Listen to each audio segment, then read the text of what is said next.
हरे कृष्णा। कहते हैं जब द्वादशी की पवित्र तिथि आती है तो स्वयं भगवान विष्णु धरती के हर उस घर में अपना प्रकाश फैलाते हैं जहाँ श्रद्धा का दीप जलता है। आज मैं आपको ऐसी दिव्य कथा सुना रही हूँ जिसे सुनकर जीवन के कष्ट दूर होते हैं, मन को शांति मिलती है और माँ लक्ष्मी का आशीर्वाद स्थायी रूप से प्राप्त होता है।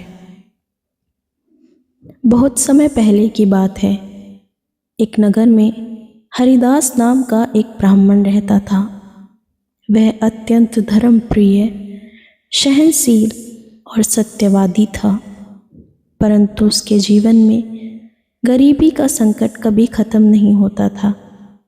उसके घर में एक समय का भोजन भी कठिनाई से मिलता था।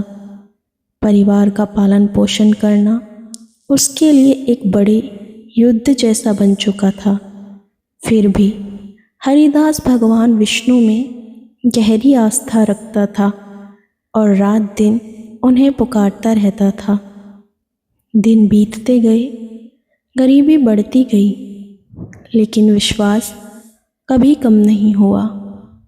एक दिन अत्यंत दुखी होकर हरिदास घर से निकल गया और पास के एक घने जंगल में जाकर बैठ गया।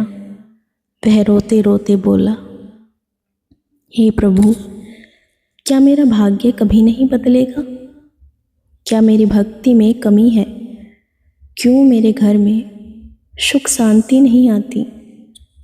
उसकी पुकार इतनी हृदय से निकली थी कि संसार के पालनहार भगवान श्री विष्णु का हृदय पिघल उठा। अचानक एक दिव्य प्रकाश फैला और उस प्रकाश के मध्य श्री हरि स्वयं प्रकट हो गए। उनके सामने खड़े होने का सौभाग्य पाकर हरिदास का शरीर कांप उठा, आंखों से आंसू बहने लगे। भगवान मुस्कुराए और बोले, हे भक्त, भय मत करो, तुम्हारी भक्ति निष्काम और निर्मल है, इसीलिए मैं स्वयं तुम्हारे सामने आया हूँ। बताओ तुम्हें क्या चाहिए? हरिदास ने हाथ जोड़कर कहा, प्रभु, मैं बस इतना चाहता हूँ कि मेरे घर में भूख और दुख का अंधकार दूर हो जाए, परिवार को सुख मिले और मैं आपकी सच्ची सेवा कर पाऊँ। भगवान विष्णु ने करुणा से कहा, हे ब्राह्मण, तुम्हारे जीवन में सुख और समृद्धि इसलिए नहीं है क्योंकि तुमने द्वादशी व्रत का पालन नहीं किया है। यह व्रत अत्यंत पवित्र और फलदायी है। जो भी इस व्रत को श्रद्धा से करता है उसके जीवन से दरिद्रता, दुख और रोग समाप्त हो जाते हैं।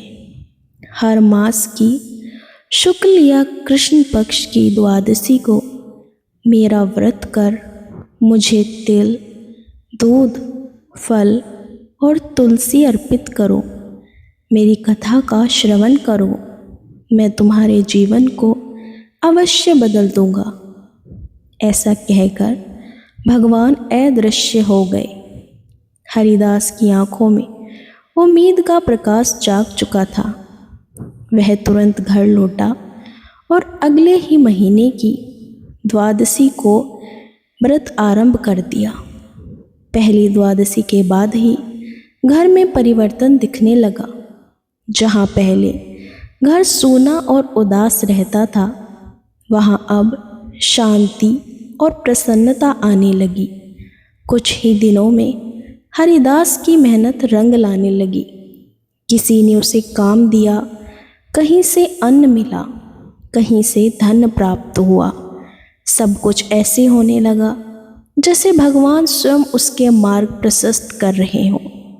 हरिदास का जीवन पूरी तरह बदल चुका था। अब उसके घर में अन्न, धन और सुख की कोई कमी नहीं थी। परिवार खुशहाल हो गया था और हरिदास प्रति माह यह व्रत करता रहा। धीरे धीरे उसका सम्मान पूरे नगर में फैल गया। लोग उससे पूछने लगे कि उसने जीवन का यह अंधकार कैसे मिटाया।